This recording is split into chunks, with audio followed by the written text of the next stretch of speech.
podcast is intended for mature audiences.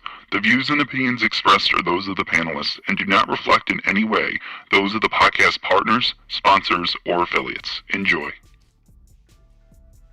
Hi, this is Michael Buffer, and you're listening to The Voice of the People. For mature audiences. Let's get ready for Boxing Voice.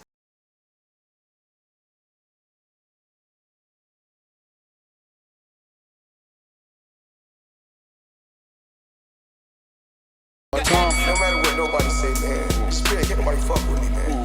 You know, I can't be fucked with, you know. Beyonce Productions. Whether you pay to see me win, or you pay to see me lose, you're gonna pay. Fuck it, your kids still gotta eat. I don't have to watch, you know, any footage of a fighter. I mean, because I'm Floyd Mayweather, everybody gotta watch me. I knew eventually I was gonna have to fight Oscar. I feel like he was straight up and down, no special effects. BoxingVoice.com. How can Canelo have the biggest deal? Your deal is for 300 million, and I made 350 million just in one fight. And you're fighting on the app. BoxingVoice.com. I'm a king, okay? I eat a feast. Every time I eat a feast. And when I get up from the table, I don't give a fuck who get the leftovers. At the end of the day, follow my green print. Beyonce Productions. BoxingVoice.com.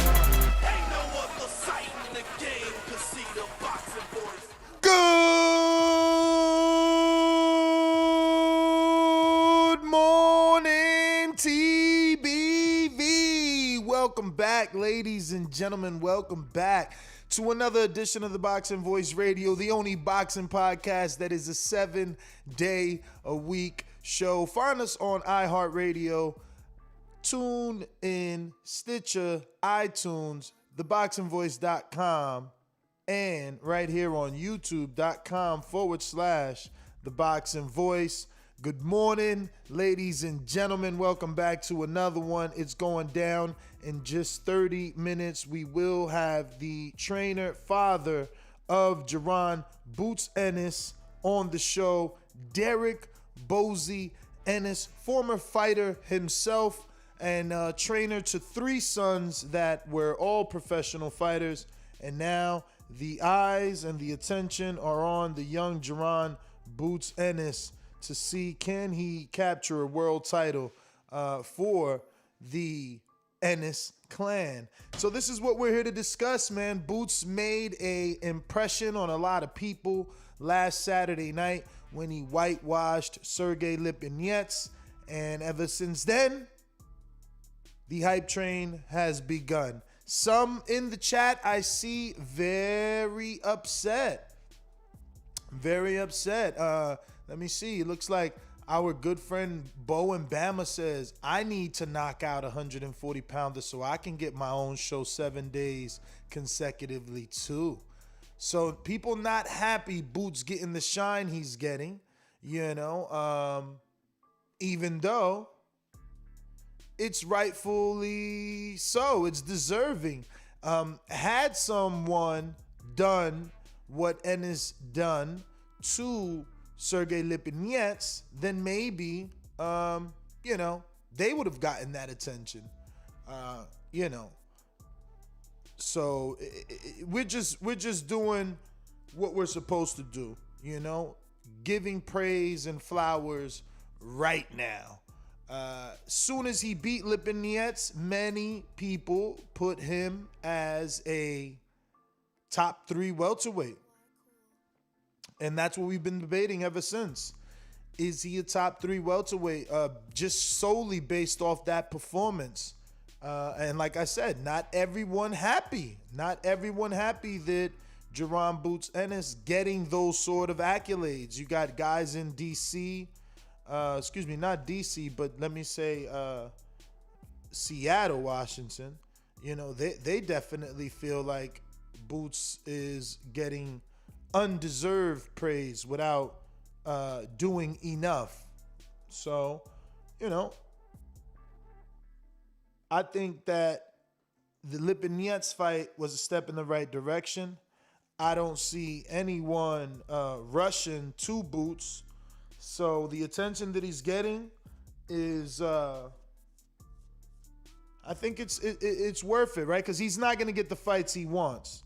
You know, we'll probably see him in a Ugas fight, and I don't think he'll get that because that's a world title. So maybe like, Castillo Clayton, Josecito Lopez, maybe.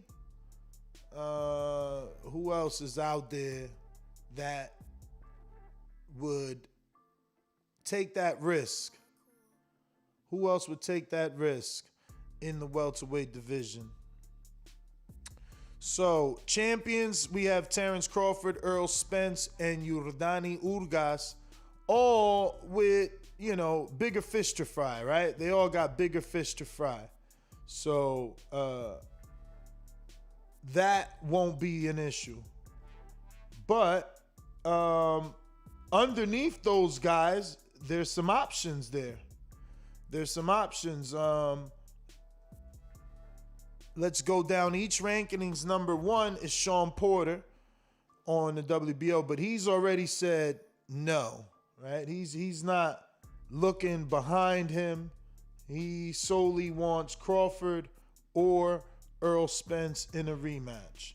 So that's gone. But we move on to IBF Quadratullo. Now, he's a guy that already turned down a shot at Errol once upon a time. So would he take a shot at a Jaron Boots Ennis? I don't know. I don't think so, right?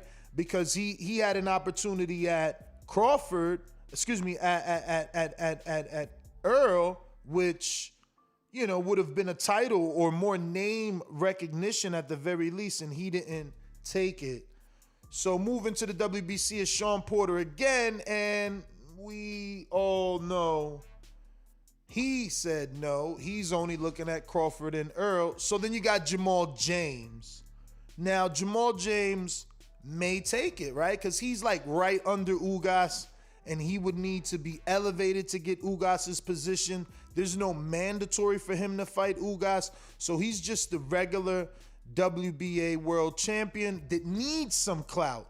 If Jamal went in there and beat Ennis, then all the attention is on him. I don't know how much easier it becomes to get him a fight, but that's probably a makeable fight.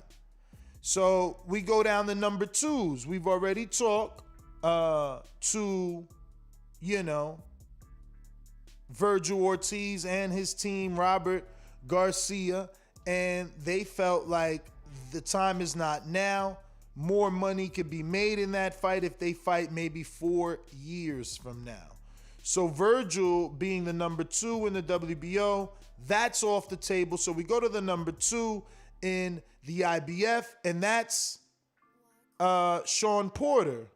So obviously that's a no. We go to Mikey, and is that a yes for Ennis and Mikey? I don't think Mikey, Mikey's got, Pacquiao dreams. I'm just not seeing him jumping in the ring with Ennis. But I know he might have some Mexican fans out there that will say, no, Ness, Mikey will do it. Mikey fought Errol. Mikey fought Broner. Mikey fought Robert Easter. He fought Lipinets first. So will Mikey take that Jaron Boots Ennis challenge? I don't know, man. I believe he has bigger, fish to fry. I believe he has, other opportunities in his mind, not name Ennis. I think he's just looking for bigger names, bigger fighters. And that's a possibility, right? So then we go to the number 2 in the WBA, who I have no clue who Gabriel Maestre is. We've never heard of this guy. Has anyone watched him fight? Barcelona, Venezuela, 3-0. And he's already number 2? Wow. Okay. And he hasn't fought anybody? What? The welterweight division is thin, huh? How the hell? Okay, he about to fight Cody Crowley. Uh-oh, he about to lose, champ. Oh, this the other Cody Crowley. No. I thought this was Crowler that we about to have on an interview. This one is from Canada. So he's about to take a jump, but he's about to face a Canadian with 19 wins and no knockout losses or at all, and then 9 knockout wins. So, he'll jump the rankings with this win. But this Canadian also, I don't know. I don't really see anything that's jumping out on me in terms of names. Yeah, I know, Jeff. I know. I already said he's from Canada, but he's also hasn't fought anybody in Canada from what I'm seeing. So we'll see. Does he make a name for himself? Because the 34-year-old Gabriel Maestre from Venezuela is coming to get him at just 3 fights in. But he is 34, but he's 5'10 and a half. That's pretty tall for welterweight. So we'll see. His last fight was at 51. We'll see, can he actually make that welterweight limit now. But so I'm being told Cody is down with the money team. We shall see. Listen, being down with the money team don't really mean nothing unless you getting them wins, man. That's all. But yeah, we're scheduled to have Derrick Bozy Ennis at 9:30. Sent them a little reminder message, and we'll see how that goes. And with Solo Dolo, Scarface, No Manolo, you already know. You could call us up at Block Talk on 1-425-569-5241. Press 1 time to voice your opinion right here on the Voice of the People hotline. So yeah, man. Maybe Francis knows him since he's from Canada, man. But you guys are giving Francis the whole country to cover, man. He just because he's from Canada. I definitely do know Cody Crowley. He definitely will not lose to this, whoever this nobody is. For sure, he's definitely up and coming. A part of they signed him for a reason. The money team signed him for a reason. That's because he a dog, man. He definitely is going to be doing some things in the welterweight division. He had a sensational performance the last time out on PBC, and he's looking to do it again, man. PBC hasn't had a date, so he hasn't had to lock in a date yet, like most PBC fighters. You know what I'm saying? So I heard you talking about Cody, and no, he will not lose to this guy. Cody will not be jumped, but Cody will continue to rise in the rankings like Castillo and put himself in a position to try to get some of these names in the 147 division. And he's coming from 54, so he's going to be a little bit bigger. I mean, all that sounds good, but the truth of the matter is it's a 3-0 fighter that's stepping in there with Cody, not the other way around. Yeah, you know what? You got to get it. You're serving them up. That's what happens, man. You got to keep your fighters happy. If Cody had it his way, he wouldn't let his peoples put him in with a 3-0 fighter. You know what I'm saying? Because we was talking about that yesterday about certain welterweights looking at Ennis like they looking backwards. Obviously Cody don't think he looking backwards by facing a Venezuelan with 3 fights. You know what I'm saying? So he's not to say that he doesn't think he's world championship material, but he understands the business of boxing, and it doesn't really work like that. You're gonna say, well, who the hell is Cody Crowley? Like most people would say, because of the name. So you continue to get wins on the state side and build that name. If he comes off with a sensational performance over this fella here, I mean, it's just a buzz, right? We need to continue to build the buzz. That's all. I mean, somebody got to put us on. I mean, we might not know this Venezuelan probably was like a declarated amateur, because at 34 sounds about, that Lomachenko age where you had all these amateur fights and now you being rushed, you jumping up the rankings, and Cody just happens to be a name that you got to, hop over. Yeah, but there's no hopping, man. You keep this hop over. Get out of here with this nobody. I mean, he's got to. You calling him a nobody, but you got to understand this. He's obviously somebody. If at 3-0, he's getting your money team, Cody Crowley, right? So like, let's put some respect on his name. Like he got himself a little team. That I mean, they bring in fighters all the time that have great records from other countries that he got himself a team. He's not Uzbekistanian. He's not Kazakhstanian.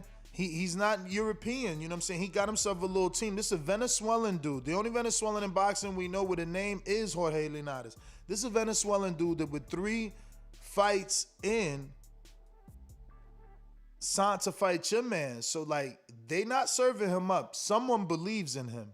Someone is saying, yo, at 3-0, he's ready for a 19-0. Now, yeah, I hear you. Ain't no hopping. Cody's supposed to do his thing. Cool. But what I'm saying is he got a team that they made that offer to Cody.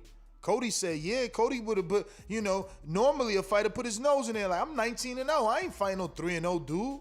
But Cody said, oh, okay. You put now that when you're respect trying in to the stay chat. active, Ness. Not when you're trying to stay active. You guys stay active. Nobody trying to be out here wasting time. And you guys stay active, bro. Nah, listen, Come on, that Ness, would be you guys stay that would be active. disrespectful if this is a stay busy fight and you 19-0 and you about to just beat on a can who's 3-0. That's Just stay busy fight, Ness. No, it's a tell me who your team is. If your team is getting you if you telling me that this dude is a tune-up and that's why he's in there with 3-0, then they really don't believe in Cody.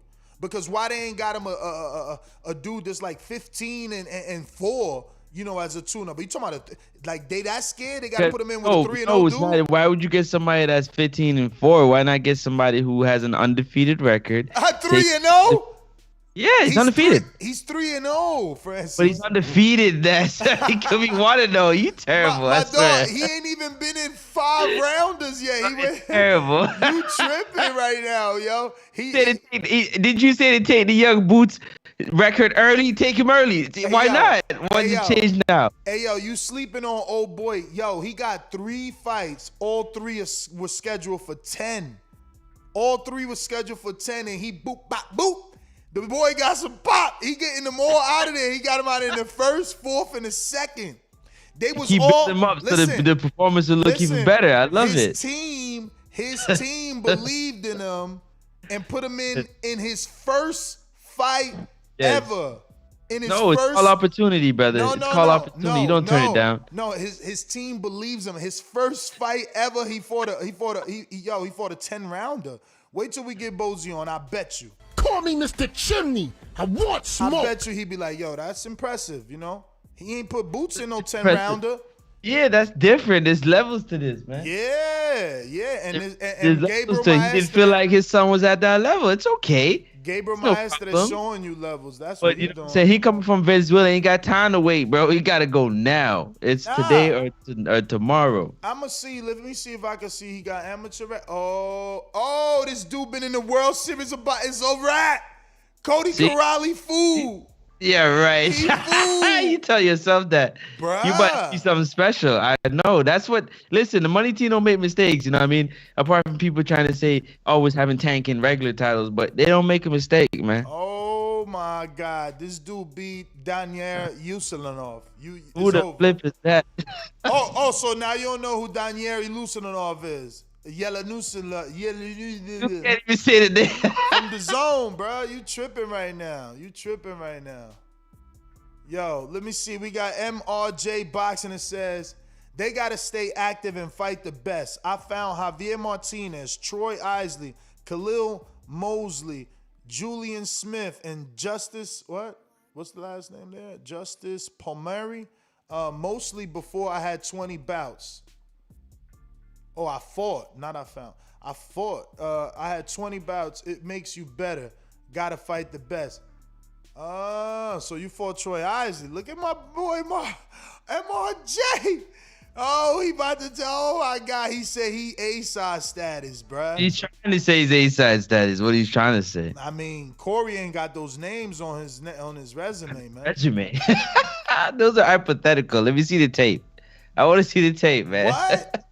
Yo, man, Bo and Bama with the super chat, just sending love, man. What up, Bo? What up, Bo? Bo.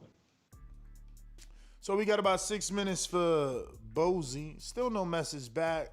I said, yo, you a morning person? He did say 11. I said, yo, could we do 9:30? He said, yeah.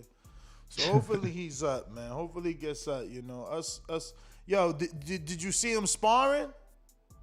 Who that? Bozy. No, I did not. I'd love to see that, man. short. I mean, I'm screen sharing it, but I was also in the Border Wars chat. 15 seconds. Imagine we get him a fight, bro. Yo, he was 12-1 too. From Canada, you bum. Obviously, I'm gonna know Canadians. What were you gonna say? He's 12-1 as a pro. Oh yeah, hands is nice. Let me see this. Hands low too. What's that? No headgear? No headgear versus headgear.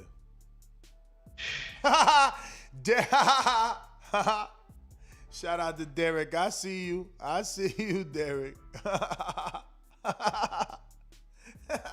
Yo. Yo, he getting at you, Francis. Yeah, I know. He said we don't know everybody, but you about to know. I tell you that. He said just cause Cody signed a TMT don't mean nothing. It ain't like TMT don't make mistakes.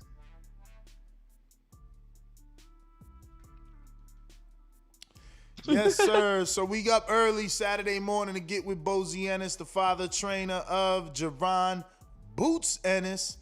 Hot on everybody's mind. Everybody's talking boots. Everybody want to see him in the ring with a top welterweight. Everyone except Francis. Francis believes the young man is being rushed, and he's got to wait his turn at the big fish or the big dog. He's many animals these days. He calls himself a fish and a dog. And he rides a horse. He got a ranch. What you mean? He loves animals. Don't we all love animals? Yeah, no, he's like... Yeah, I know. I understand. That's how you feel. But listen, Aquaman. At the end of the day, man, there's lots to talk about Mr. Bozy about Ennis. And I'm excited, man. His son is clearly making the buzz that they've been looking for the last year and a half or so. So to get it now, what is the next move? What's the direction they're moving in? You know what I'm saying? Other than trying to secure the top three who are pretty much locked up right now. You know what I'm saying? One another. Or with other things. That's how I see it. Clayton versus... Shout out to Dennis out here in Tampa, sending some love. Sending $10 for that coffee. So we could drink some coffee, you know. Sent us a little morning coffee love. A little pick me up. But man, I don't know, man. Definitely Clayton versus Boots is the fight that I want to see. Castillo Clayton, but like you see that the young Boots Ennis is looking for bigger things. So it's all good for everybody to look for bigger things, but you know, other fighters shouldn't. So let's hear what Mr. Bozy got to say about this situation here. I'm excited, man. And this is what we've all wanted. You know, that's why I expect Andre to do something spectacular today. So we can come back talking tonight, tomorrow, the day after that, the day after that. Like, we need that. Hit that like button. Who that is? That Justo. What do you mean, Justo?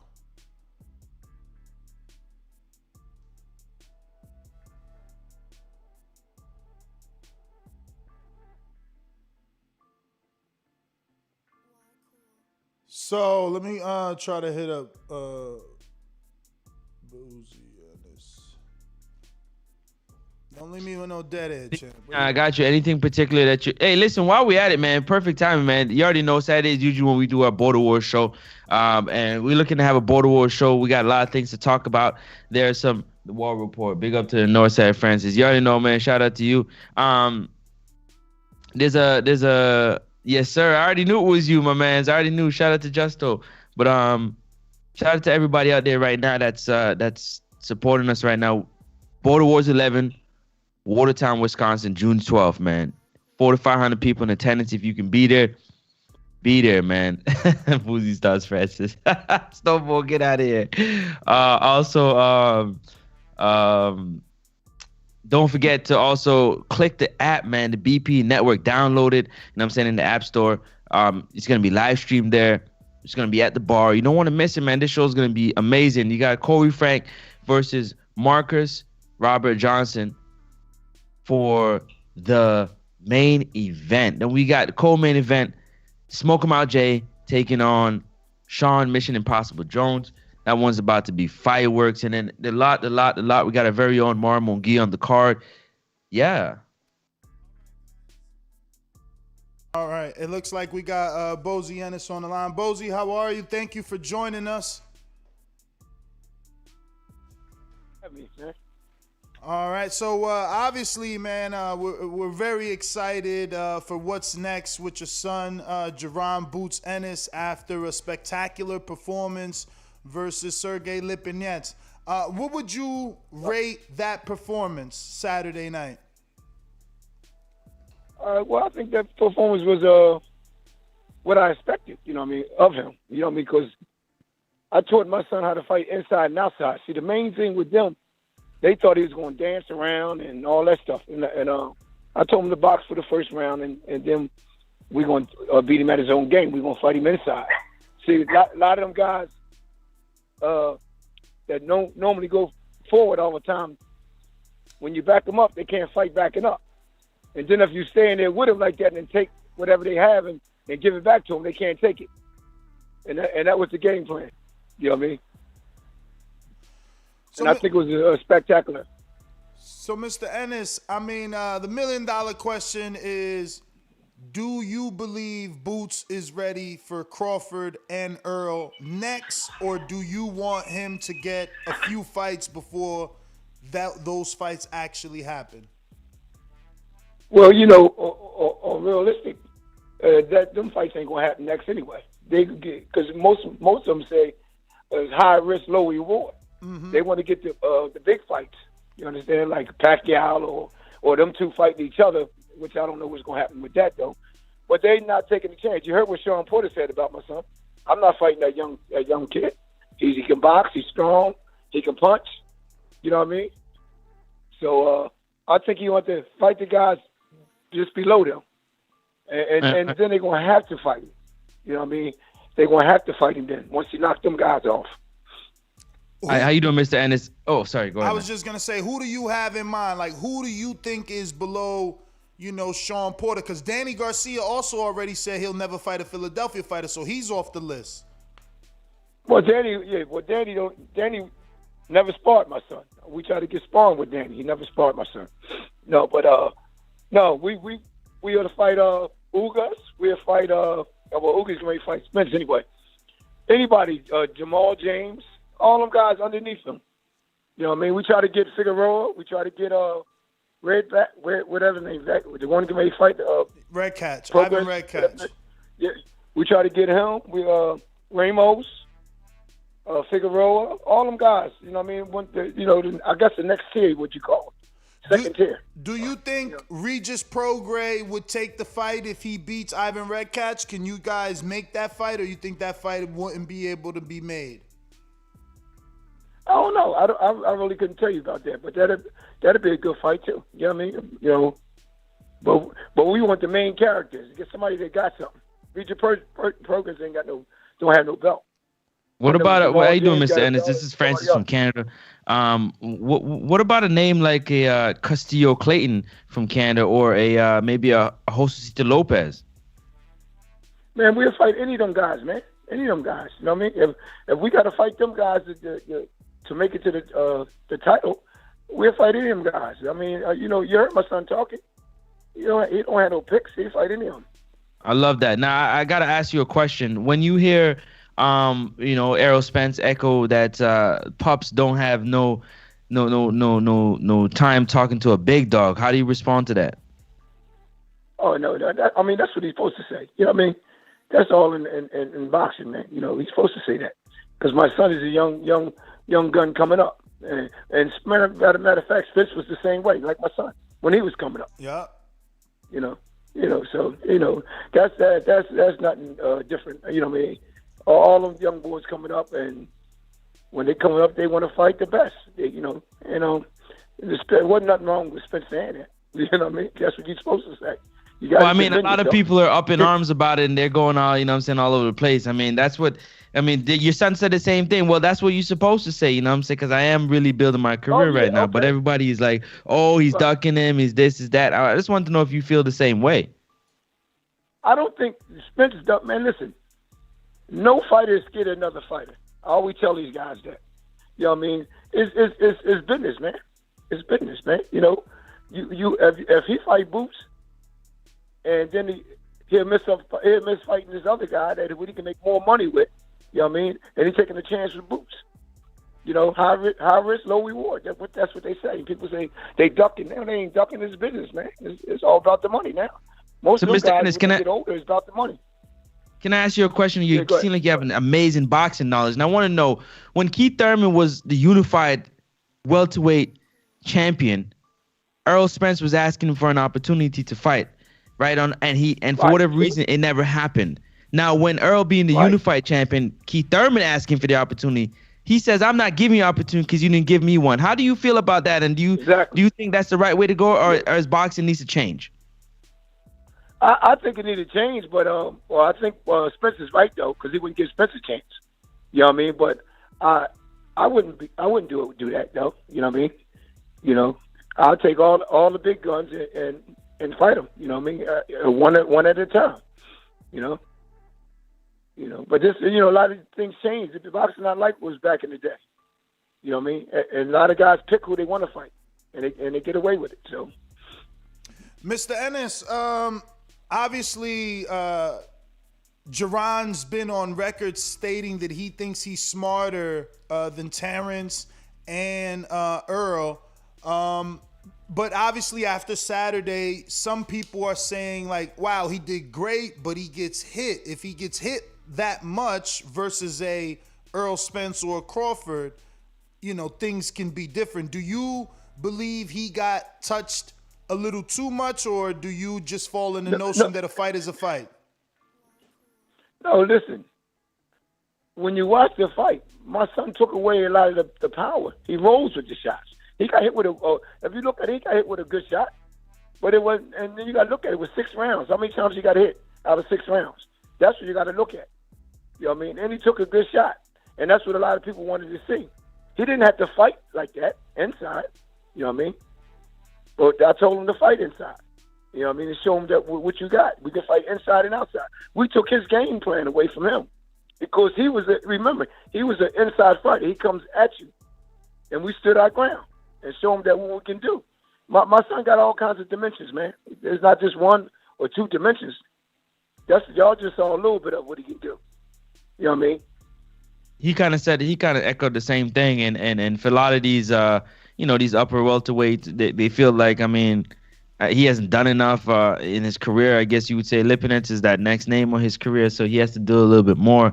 What name do you think? What name? Sorry. You're not cutting you off, but you remember Lipinets with 12 rounds with Mikey Garcia. Lipinets never been stopped.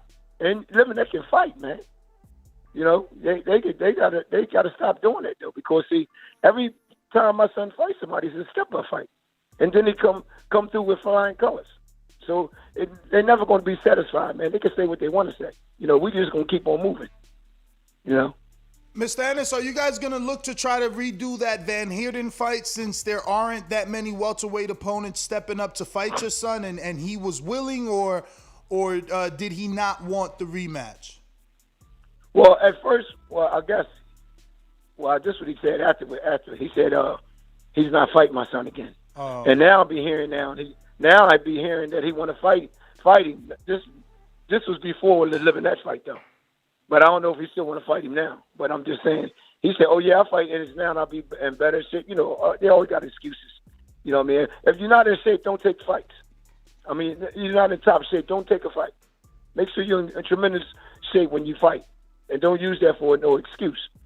He was in shape, but he's getting ready to get embarrassed. That was going to happen, and he didn't want to get knocked out. I want to know the separation that you feel. The separation that you feel from. Did you watch Virgil Ortiz's performance over Maurice Hooker? Give us a sense of how you feel about his performance, and they're comparing Virgil and your son on the same level. Right. But Virgil looked good, man. Virgil a good fighter, but Virgil is flat-footed. He's fast-footed, and he can hit a whole lot.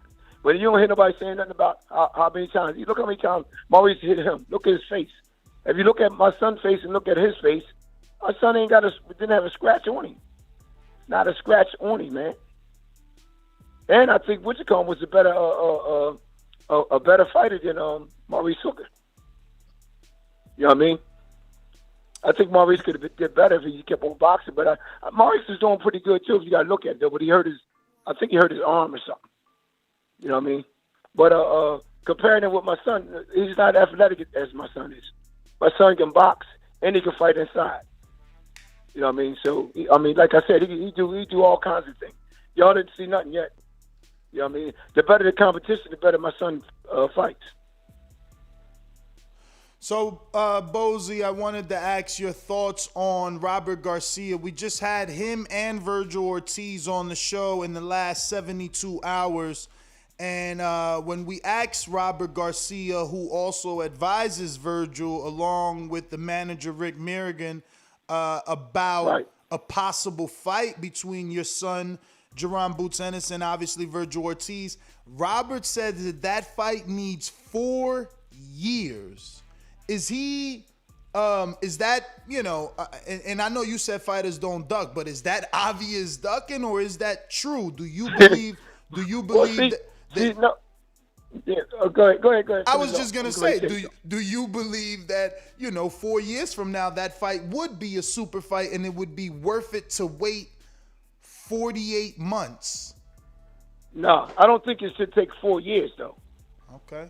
I don't think it should take 4 years. I understand what Robert's saying, though, because Boots is still winning and Virgil winning, and they the top guns in the welterweights.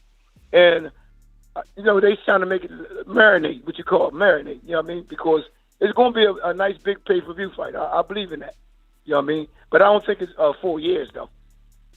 I don't think no 4 years.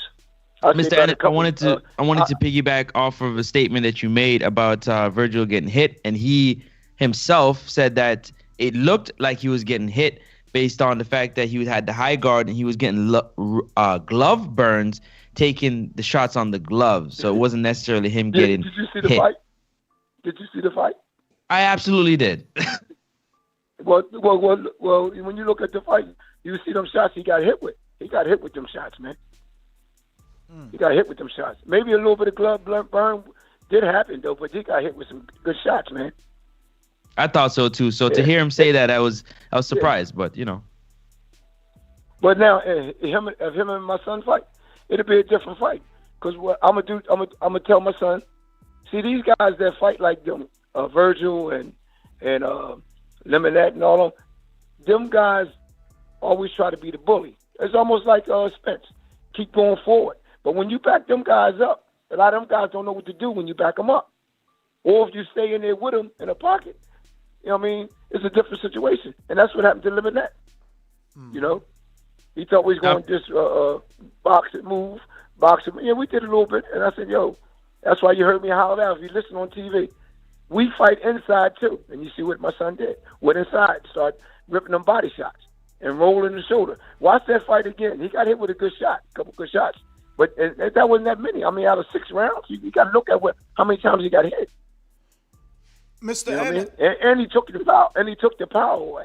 See, a lot of people don't know about when you roll your head and you're taking the power away. But one shot was a good shot. I told my son that. I said, he caught you with a good shot, and you took it. You know what I mean? But after that, man, come on, man. These guys better know what they're looking at. So, Mr. Ennis, can you obviously walk us through, because you have 3 sons, Derrick Ennis and Farah Ennis and obviously Jaron Ennis. How different is each one, and why will Jaron be the one to get a world championship title, in your opinion? Well, now Derrick, the oldest one, he was fast, box smart, but he liked to fight too, though. And his only problem was, he made it to being number 3 in the IBF. But see, them guys let the street get them. What I mean by the street, them girls. You know what I mean? And that's what happened to him. Because I never heard him say, I want to be world champion and nothing like that. I said, you must want to be a street champion. You know what I mean? That's that boy, Derrick Ennis, you know what I mean? Stuff like that. And same with Farah. Farah was ranked number six in the WBC at the time, and they always right there knocking at the door. And the styles, all of them got different styles. They similar to my style. You know what I mean? Pooh is fast, got fast hands, can box, can move. Farah can punch, any box, and he got all of them had to do good defense. And then Jaron got everything. You know what I mean? Because he seen me, Pooh, and Farah. You know what I mean? So he picked up a little everything for everybody. And mentality-wise, how does he differ from the other two sons? What'd you say? Say it again. Mentality-wise, how does he differ from the other two sons? Well, mentality. One thing about him, he listens to them. They told him don't do what I do. I mean, don't mess up like I messed up. Keep your head on your shoulder and do the right thing, and don't follow in our footsteps. So, he always was humble anyway. I told him to stay humble. Don't get like the rest of them guys out there cursing these guys out, telling they'll F this dude up there, do that. I say stay humble. They'll love you more. You know what I mean? And you see, he lays back. He don't say too much. You know what I mean? That's the difference between them. And they schools him. They tell him, but he don't really need to be schooled because I already taught him from the beginning. And he's always humble, man.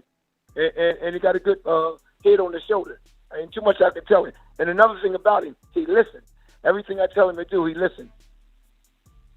How you do, Mr. Ennis, I just want to let you know, make sure you hear my name. Again, is Francis. I'm from Canada. Now, I picked your son to savagely knock out Sergey Lipinets early, one of the only few to do that, because I see the talent, I believe in him. But I'm also a very, very, very big Errol Spence fan. Now, getting the understanding with that fight would be a very good fight.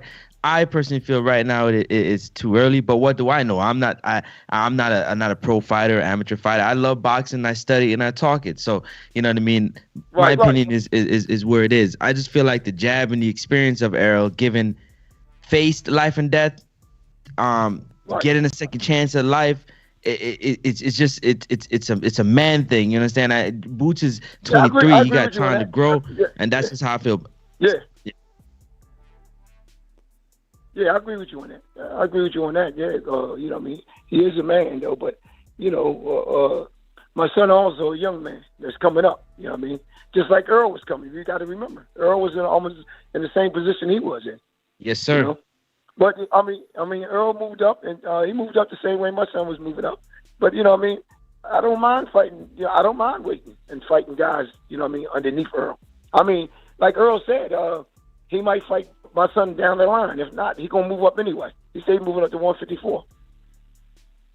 And I'd love to. I think Errol will give Jaron the opportunity to get that fight once he take care of some business that he has already had planned from a long time ago. Because I believe that personally. Because he's that type of person. He's that type of dog. He's not ducking or hiding from nothing. He just wants to take care of some business first. And then I would love to fight you. Because that's him proving to himself whether or not he still got it. Exactly. But see, like I say, and I always say that, I always stress this. There's no fighter out there scared of another fighter. People keep on saying, oh, he's scared. They're not scared.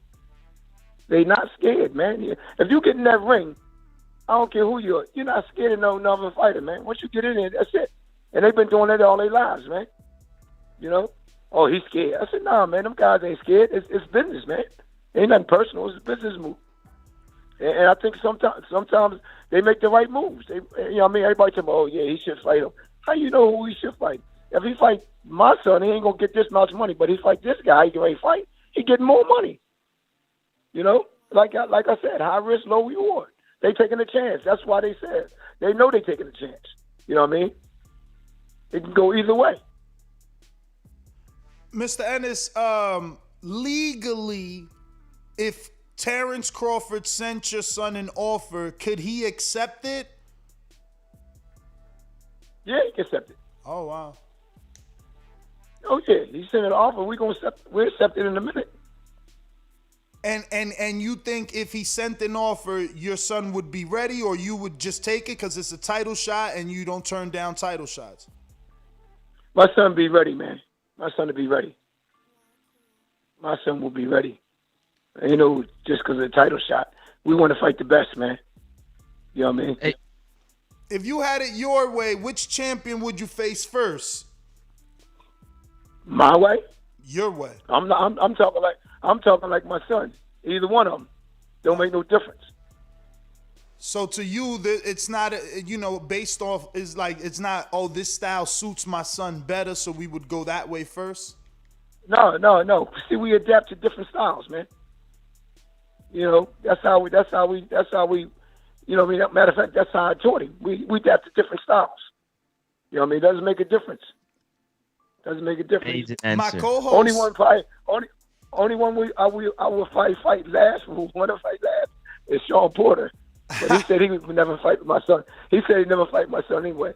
Because Sean come in like a football player. Elbows, everything. He hit everything. He don't mean to do it, though. But, I'll take him last. My co-host seems to think that Errol Spence's jab is just too educated for any welterweight at the moment. As a trainer... But listen. I was just saying, as a trainer, how do you advise fighters to get around that jab? What you do, you out-jab the jabber, man. That's what you got to do. He jab, you jab. You know what I mean? You out-jab you. You take his jab away. You can take his jab away. I mean, he threw wasn't it 1,000 jabs in the Mikey Garcia fight? Yeah. Man, listen, I take nothing away from Spence. Spence a bad boy, man. I love Spence. I love Crawford. I love all them guys, man. We just want our time. That's all. That's all. And I can't say nothing bad about none of them guys. These guys can fight, man. Definitely. These guys just fight, and they the high tier guys. You know what I mean? Mr. Ennis, I have the perfect guy. I think I have the perfect fighter. You want the name? Yeah. Austin No Doubt Trout. Would you take that fight? Oh yeah, but would I take it? Yes. You said would I take it? Yes. Oh yeah, I take that fight. He's had 2 fights now at 149. He wants a welterweight fight desperately. Yeah, we'll take him, man. We'll take anybody, man. The price is right. The deal is real, bro. I love it. Listen, before you run out of time, I want to get to these questions from the people. This is coming from Intrigue in Atlanta, who says, I know Boots has sparred Brandon Lee numerous times. My question is, do you think Brandon Lee, has the skill set to beat everyone at 140 pounds? Brandon Lee is a good fighter. You know what I mean? He's a good fighter. He never sparred my son. Oh, okay. He never sparred my son. They tight. They tight. We tight. We tight. I'm tight with the family. He never sparred my son. Your son ever worked with Rajon Chance? Who? Rajon Chance. No. My son, it's difficult for my son to get sparring, man. I feel like I'm from Philly. I know, but maybe you call Rajon something else because I've been in the gym with him so many times, and man, he goes to war for Ennis, like, and they've been in the gym together because they've posted pictures. It's probably know him as something else. It's 2 brothers, and their father is the trainer. Obviously, that's the story of almost everyone, but the father has dreads. Oh, they come from New Jersey. Oh, yeah, they my people. Yeah, I know you're talking about. Yeah. Yeah, he loves Ennis, they man. Good people. Yeah. Oh, they good. They come down my gym. Yeah, good people, man. He got a few good fighters, man. His sons, and he got a few more fighters. Yeah. Good brother, man. He's a good brother, yeah. So we got another one here from Jay in Orlando that says, would y'all consider a fight with Jamal James? Have y'all thought about signing with the PBC? No. I'm content right where I'm at now with Showtime. You know what I mean? Mm-hmm. They treat us good, man. They treat us good. Real good. And Jamal James, oh yeah, he's another one. I already talked about that. He's another one. I think he got the WBA some kind of title. Regular. You know what I mean? Yeah, regular. I mean, he's another good fighter, man. See, that's one thing about me. I don't talk bad about none of them fighters, man. Them guys putting their life on the line, man. Now, Coach. And they trying to take care of their family. What happened with the IBO title? That was on the line for the Van Heerden fight. then it didn't get back on the line for the Lipinets fight. Yeah, and that's what I wanted to know. And then why we was fighting 12 rounds. but the thing is that, we still fighting this court case with this Chris Mendorf.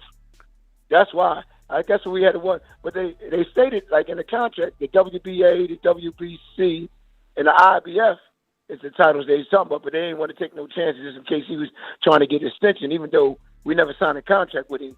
He used to work with Cameron.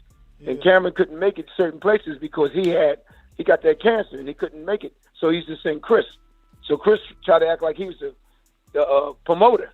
And he never was our promoter. I would never sign with Chris Mendor. He was always a matchmaker and a snake. So I knew him from back in the day. So that was the problem. That's why I think we didn't fight for the IBO this time, because they found out he was trying to say something out. I think he called the IBO people up. So you know what I mean. That's what that was about. You know what I mean. All right, we got Lids Low in Decatur, Georgia that says, I would like to invite you out to Border Wars 11 in Watertown, Wisconsin on June 12th. And if you can't make it out, you can watch it on the BPE Network app live. Thanks for coming on TBV show. Well, that's because he's going to fight on that date, and I guess he wants you to watch him. Who that? One of our listeners. It's so we do this thing where we give the listeners and just boxing fans an opportunity to kind of get in the ring and swing, and he's taking his shot at it, first time ever. I think he's 38 right now, never got in the ring, so he's going through the whole 8-week training camp out there in Decatur, Georgia, while working an 8-hour job. So he's very proud and wants wants you to see it. Okay, yeah, I'll check it out. So we got King Born in Brooklyn. It says, King Born here, peace. I love your son's boxing skills. In your opinion, who is your top 3 greatest defensive and offensive fighters in one boxer of all time? Peace, much respect, and best of luck to you and your son in the boxing game. I think Whitaker was Sweetie Whitaker. Mm-hmm. Bernard was a good defensive fighter. You know what I mean? And how to get hit. Who else? Roy started getting hit later on down the line when he got older. But he was pretty good. And who else? Ray Leonard. All right. Next one is... That's about it. Next one is from Jeff in Nova Scotia, who says, I believe the best welterweight in the world is Castillo, War Machine Clayton. Castillo will accept a fight versus your son next. Will Boots accept a fight with him next? Thank you. And we did interview Castillo before the Boots fight, and he felt that, he said, that Lipinets would cause Boots some problems. We haven't interviewed him after the fight to see what he thinks after watching it. You see what he think? Yeah, see what he say now. But he did want the fight. Before the fight, he said he was willing to fight you guys. And I don't know if you know that he's the one that got the draw with Sergey Lipinets, but many thought he won. I know him. Oh, yeah. I know him real good. Yeah, I know him real good. He also said that the fight was offered to him maybe a total of 3 times, so he believes even if you guys would have won, which you did, that he would get an offer for that fight again because there's not many people that are willing to fight you. Yeah, that's the truth. Not too many people willing to fight my son. Yeah, we'll take him in a heartbeat too. You know what I mean? Well, let's hope. But remember we. Yeah. Go ahead. Remember, we got our own promoter too. So you know what I mean. Yeah, no, Castillo's actually a free agent, man. So it would be easy. Oh yeah, I know. Yeah. We got. Oh yeah, that's good. Victor Banuelos says Virgil and Jaron won't get it in for another 2 to 3 years, maybe. And Spence and Crawford seem like they're not in a rush to give him a shot. It's difficult being a boxing fan sometimes. In your opinion, what does the sport of boxing look like 5 to 10 years from now if BS like this continues to happen? Yeah, I agree with him on that, though. I agree with him on that. Yeah, I mean, I don't know. They seem like to me they turned into a circus a little bit now too. Yeah. You got these guys coming back and older guys coming back, and you know what I mean. Then you got the MMA guys fighting. I think they boxers, and then you got the YouTube guys, and so they turn into a circus to me. You know what I mean? It ain't like it used to be. Yeah, I hear you. We have Twin in Orlando that says, in a previous interview, you mentioned you were street fighting with your pro hands as your lead hand, and when you started boxing, you learned to fight with the opposite hand as your lead. With that being said, is switching stances something that you taught your son by design, or did he just pick it up? No, when he was little, you know what I mean? He was on. Like everybody always leads with their right hand. So when he was little, I had him doing both ways when he was little, training both ways. You know what I mean? Let him learn on one side. You know what I mean? Really, to me, I'm gonna tell the truth. I think it came natural to him. You know what I mean? Once you start working on it, it came natural to him. And then when he switched, he don't even know when he's switching sometimes. That's how natural it is. All right. We got Dual Ingram that says, you've been in boxing for many years. Have you ever heard of anyone knowing before they entered the ring that they would carry their opponent and go rounds so they don't look too good? No, I don't know. I don't know anybody that did that. I know I tell my guys, when you get in there, you know what I mean, you see the opening, you know, take it. Don't be playing around. Well, we got a little thing when I be talking to my son. I say, if you ever hear me saying, "Boop, stop playing," that's like it's a signal when I tell him to stop playing. It's time to go now. You know what I mean? It's not like I'm howling at everybody. Think I'll be howling at him. But we got a code. When I say stop playing, it's time to get rid of him now. Mm. Yeah. He says, they think, I'm sorry. Go ahead. Yeah, go ahead. He says, is boxing better served with the monopoly as one entity that controls the fights, like the UFC, or what Dazn hopes to be?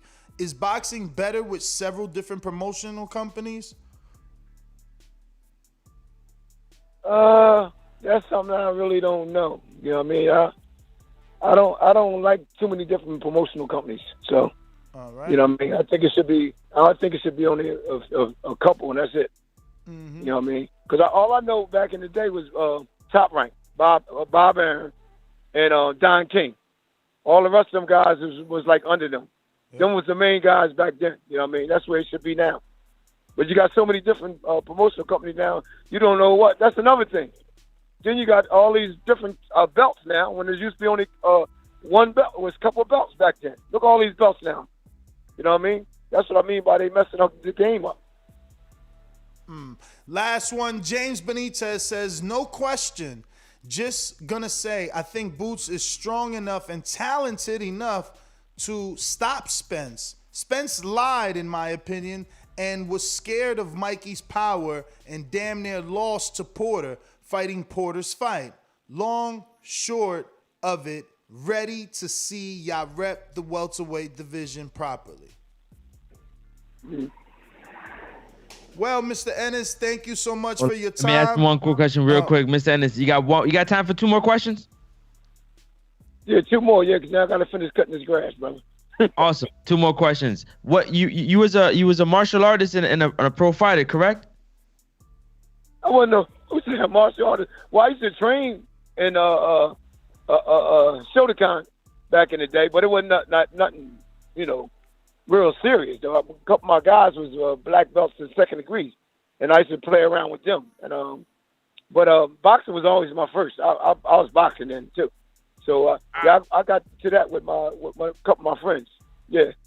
All right, real quick question. What would be a pre-fight meal before you fight? And what would be a post-fight guilty pleasure? Like when you get done fighting, like you gots to have it.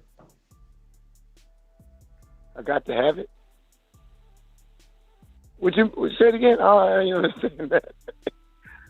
What would be a pre-fight meal before you fight? What would you like to eat before you fight? Oh, before I fight? Yeah. Yes. Or my son? I like salad, man. Salad. Fish and salad. And what would you eat after your fight? The meal that you had to have, like after you got out. After I got out, what's that? What's that? Meatloaf, turkey meatloaf, turkey meatloaf, and and some string beans and some mashed potatoes. All right. Thank you very much. Thank you. Hey, well, Mr. Ennis, man, thank you so much for your time. We appreciate you, man. Keep doing what you're doing. Oh, wait. Last one. Is it true? Can you deny or confirm that you're now training WBO champion Stephen Fulton? Are you the head trainer now? Oh yes, yeah. He's in my gym. Yeah, I work with him. But you the head trainer now. I work with. Well, we never discussed who's the head trainer situation yet, but most likely yes. All right. But we never discussed that. He in the gym with me, and if you notice his last fight, you see him fighting inside, right? He never fought inside before. He beat him at his own game. He beat the guy, what's the name at his own game? Leo. And that's why they asked him. And they interviewed him and said, is that some of the stuff that you was working with Ennis, Bozy Ennis? He said, that's some of the stuff he was teaching me. So, yeah, that's my man. Beautiful. Well, He's thank in the you gym again. yesterday. Yep. Okay, you're welcome. Appreciate y'all. Appreciate you. Best of luck. There you have it, ladies and gentlemen. Bozy Ennis, trainer, father of Jaron Boots Ennis, and now trainer of Stephen Fulton. World champion. Shout out. Yo, that's dope, man. And really, you can see like the power and the aggression and even the confidence. So he already had a world champ. He already had a world champ because, his last fight, he said he helped him for the Leo fight. But it wasn't never discussed about the head trainer. That's crazy. Let me see here. I think we got some super chats we might have to get to. Definitely seeing Ronald Finkley with the sticker. So looking like Bo already said showed us some love. Marcus Robert Johnson already said, is Boots signed a PBC? Well, he definitely explained that he is not and that he's with Showtime. My Jimba says Francis protecting Errol more than Floyd's bodyguards protect him. Just to let you know, the Secret Service is hiring. Hashtag they shaking in their boots. Yeah, they see it. You got a little bit like nervous energy when it's time to talk about Boots. We got Ronald Finkley with the thumbs up sticker emoji. Thank you for the love. We're going to go out to these calls real quick. You know the number to call in, 1-425-569-5241. Press 1 one time. Voice your opinion right here on the Voice of the People hotline. Don't forget you could also add Nesta Gibbs on Skype to be part of the conversation from anywhere in the globe.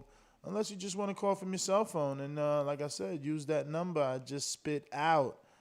Francis. Yo. Border Wars, Watertown, Wisconsin. You know what time it is, man.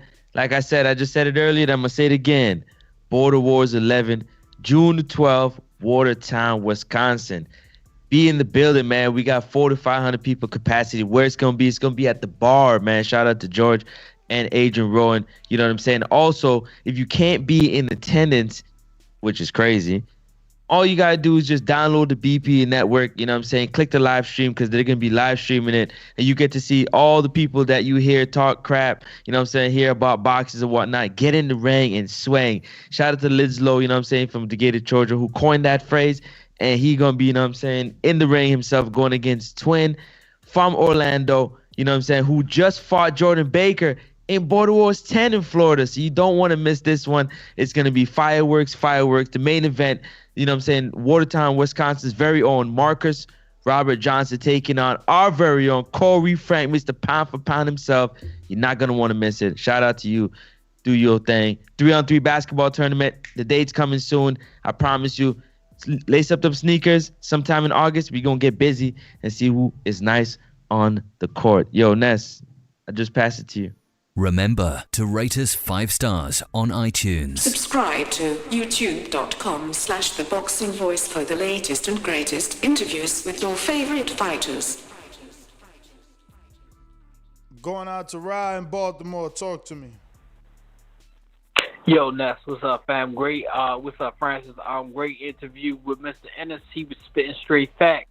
But this question is for Francis and the rest of the people saying that, you know, that Thurman was that Spence is doing Thurman like how Thurman did him. But let me ask y'all: if Thurman would have fought Spence when Spence wanted to fight, what else would have been left? Who else would have been left to fight though?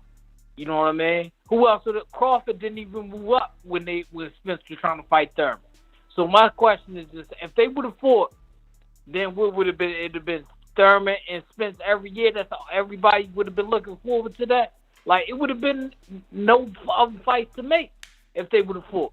So Thurman was laying back, letting the fight build. Like Thurman said, let him defend his title. I'm going to defend mine. And we come together after we clean out the division. You feel what I'm saying? All I'm hearing is people talking about Thurman was ducking Spence and all this kind of, like Mr. Ennis said, ain't nobody ducking nobody. It's just a business decision. That's how boxing is. I mean, some people agree with it, some people don't, but that's how the business part of boxing is. You know what I mean? So I'm just saying, if they would have fought, then there would have been no fights to make, and then we would have been sitting here watching the division. The people that watch welterweights would have been watching Spence and Thurman fight year after year. Like, come on now. I mean, they could have fought, cut it, and then cut it. So, like, if Thurman would have unified with Errol, then you know the winner of Danny Porter, which was Danny, would have got to unify with the winner Errol and Thurman. But you know, it ain't happened that way. We going out to New Jersey zone. Just like the king is what I mean. The king is what I mean. Hey, yo. Hey, Francis, I just got on. Did you keep that same energy you was talking from last night when Mr. Ennis was on the phone? Bro, you know my body, man. You know my temperature. Nah, I'm going to have to go back and listen to it. But, Dig, you know, my man just said that fight, you know what it would have showed? It would have showed that the best are fighting the best. And then we wouldn't have this log jam in the welterweight division because it's getting crowded. So now what are we going to do now? We're going to have a bunch of what-if fights? Well, what if this one fight? And what if and what if? That's the problem. So if Thurman and Spence would have fought, it would have been like, yo, the best fighting the best. Now I got to fight somebody as good as, now a Bud Crawford might have to fight somebody better because he can't say, oh, I got a manager. That's what happens. That's what's supposed to happen. So now, you know what I'm saying, we got, Boots coming up in there. And my thing is, yo, let them dare for greatness. Like, let's stop saying who's right. Again, the business is going to dictate it, but if you got a fighter calling somebody out, you know, to ignore him, you know, because it's to not take the fight because it ain't good business is one thing, but to ignore him or to feel like it's spiteful, you know, that's a bunch of bullshit, man. But anyway, great show as always. I'm going to have to go back and give it a listen. Keep doing your thing, fellas. We love it. TBV, I'm out. Yo, I mean, don't go nowhere just yet, man. I want you to understand something. It's not being, as people say, a Spence protect, just looking at the business side of it, you know what I'm saying? You got to understand that there's things to be taken care of first. You know, congratulations that you are making the buzz that you're supposed to, but that doesn't warrant you to, you know what I'm saying, just bulldoze your way into something that you haven't earned. You know what I mean? You're going to get it. Well, you're going to get what you're asking for. You know what I'm saying? But you got to remember something. It was just a few months ago that they were saying that we should give 50-50 to fight Spence. Now, to fight Crawford. Now he's out the way. Forget about Crawford. Give us Boots. Like, you know what I'm saying? Yeah, because if you ain't going to fight Bud, and you going to start talking You mean if Bud won't fight Spence? When did Spence say he don't want to fight Bud? That's the problem. When did he say he didn't want to fight Bud? I just want somebody to know. You go to who won't fight. If the business is no good, then just say the business is no good. But don't say because somebody said they won't fight somebody. That's what I'm trying to say to you, bro. I know, listen, we on the same thing. I ain't going to go against Spence on the yard thing, but my logic has to follow. You know what I'm saying? I got to ask the questions. I got to ask the question and say, tell me it's not enough. Yo, Spence is Mr. Pay-Per-View. I get it. You laid it out eloquently last night. Mr. Pay-Per-View. He brings pay-per-view to the welterweight division. But I'm saying, if you're not going to bring this person to the pay-per-view, bring another dance partner if you can. If it's allowed, if the business makes sense. That's what I'm saying. Let's just see if it makes sense. Don't be so dismissive of it is what I'm saying, brother. You know them things are going, man. All right, brother. Keem, Florida, what up? Keem ain't even trying to play no ball. Wait a minute. You know boxing? Yeah. What is it? Maybe I don't know. Tell me what a pool counter is. Pool counter? I've never heard that term before. That must be your term. You must have been. Fair shake. HBO need to fire you. You don't know shit about boxing. You ain't shit.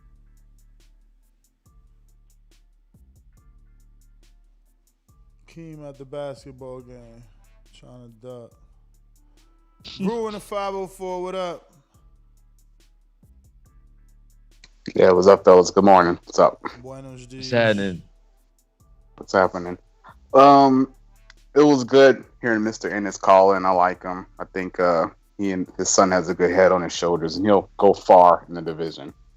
But my only issue is that I don't think that him fighting Spence gives us the best of the best in the division. It should still be Crawford and Spence that gives us that. We need to. But everybody wanted Gervonta Davis and Lomachenko, so much so that they were saying Gervonta was ducking Lomachenko. And I know, but off out of nowhere came Teofimo.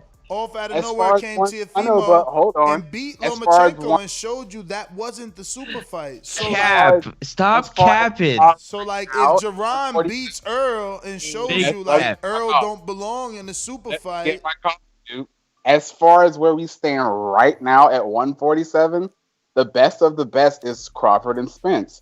If we go back to Floyd and Canelo, that was a good, interesting step up for Canelo, but we still wanted the Pacquiao fight at that time because that was going to give us the best versus best. You know, Rue, you know what's funny? When you say the best of the best, and I ain't even trying to be like a dude, like I know this is a debate show, so it's gonna sound like that anyway. But like when you say best of the best, yeah, Errol did that because Errol beat, everybody that he beat.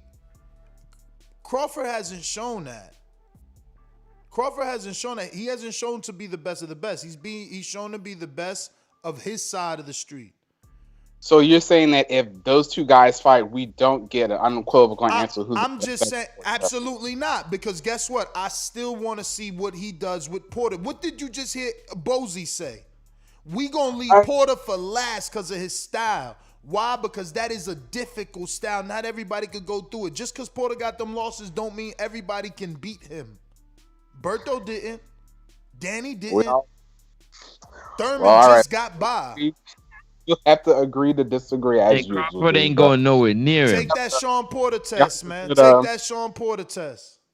Listen, y'all have a good day. Everybody enjoy the fight. Stay safe. Sully. All right? So stay up, guys. All right? All right.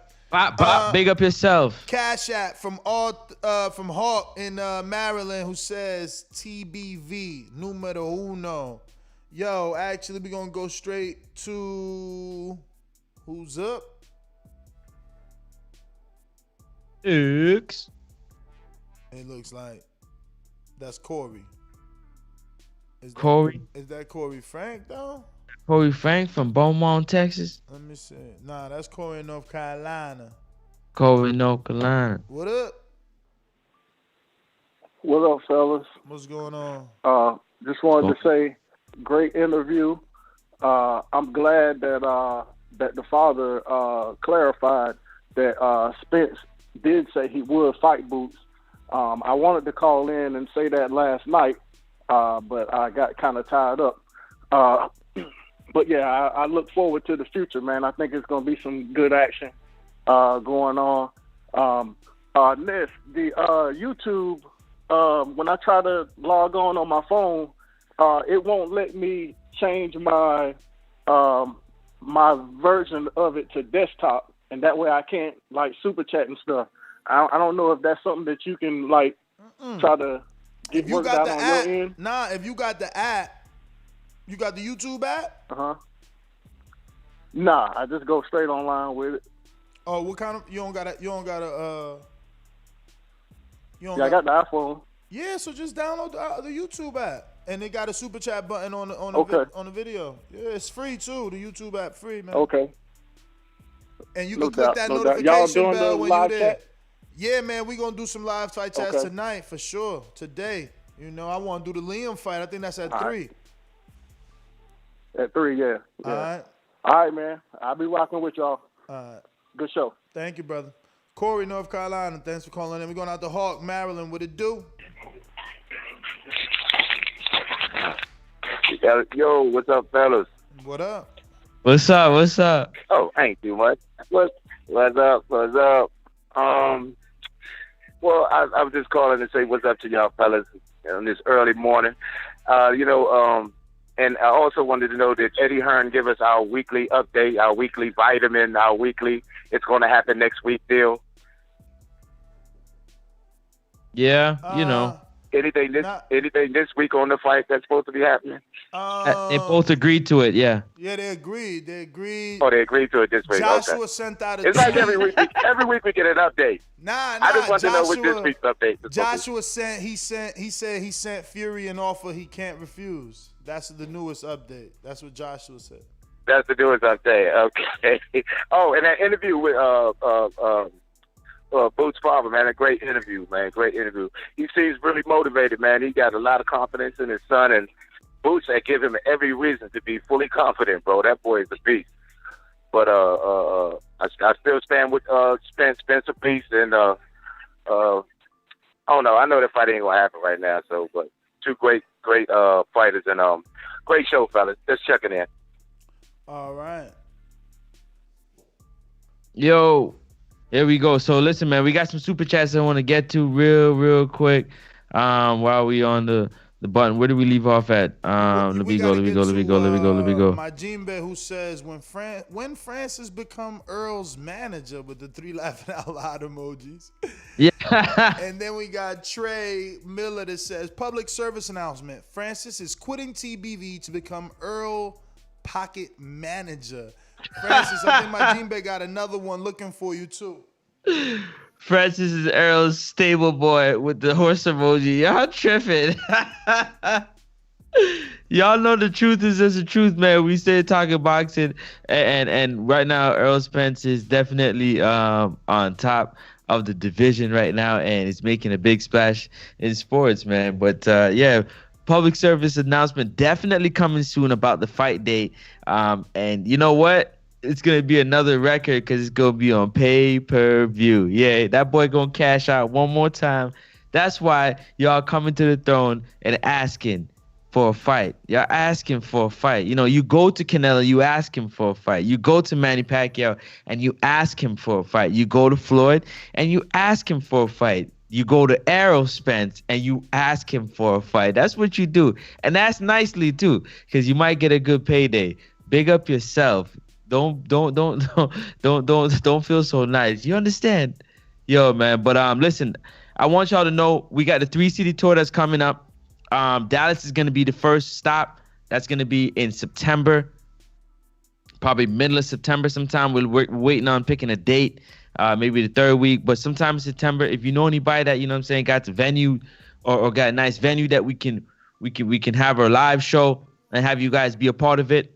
Jump in the DM and let us know at the Boxing Voice. You can hit me up at Nexus Sports Talk personally. Also, Nest GTO. You can hit up Alex, you can hit up Mario, and let us know what's going on. Also, don't forget that the 3-on-3 basketball tournament, man. That's gonna be on the way. We might do it differently. We might ask you to bring your own team, or we might just get a bunch of names and just pick it on the day. We might just pick teams on the day. Like, hey, that's your team, that's your squad, that's your squad. Ness, what do you think about that? The idea of like, because some people might flake. I prefer to have it, teams that we already know, so we can promote those players. Okay, because I was just worried about, what I'm saying, the thing's not working the way they're supposed to. But nonetheless, though, get your teams ready and together when it's possible. Mm-hmm. Yo, we're going to go ahead and wrap up Nest GTO, Instagram, and Twitter. We're coming back with some unguardeds and some live fight chats today. So tune in. Don't forget to subscribe to the YouTube channel right here at youtube.com/The Boxing Voice and help us get to 120,000 before my birthday. May 31st, hashtag Gemini Season, hashtag TBV Podcast, hashtag TBV Border Wars. Let's go. Yeah, don't forget, man. Appreciate y'all. Next up, Sports Talk. You know where to find me. Also, The Weigh-In Boxing on IG and The Weigh-In on YouTube. Peace. Peace.